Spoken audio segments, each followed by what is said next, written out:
Hi, this is Bruce from Gillware. Hey, just want to talk today about hard drive spin cycle. This is a situation where you power your drive, your computer up, kind of comes up and goes back down. Maybe you take it to a shop, they hook up the hard drive to a power source and they turn it on and it goes back down.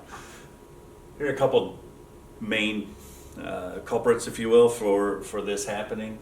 First one, a bad PCB. On the back of a hard drive, most hard drives you'll see it's either green most of the time or blue, the printed circuit board here. This provides power to the drive. Power from the computer comes right into the board provides power to the drive.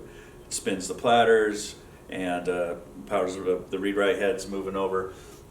The board's bad, no power to the drive, it's a brick.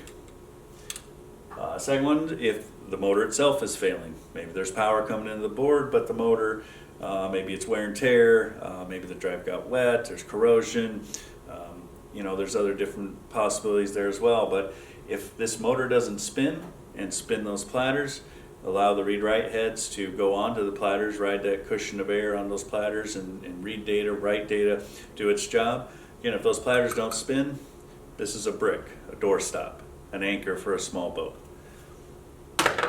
In the article on this page, if you read below, their engineers found a third culprit for causing the spin cycle.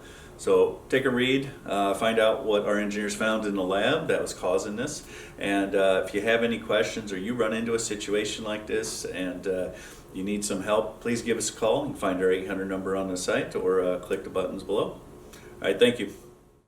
Feel free to give us a call. One of our client advisors would be happy to talk about your specific situation and figure out how we can best help you.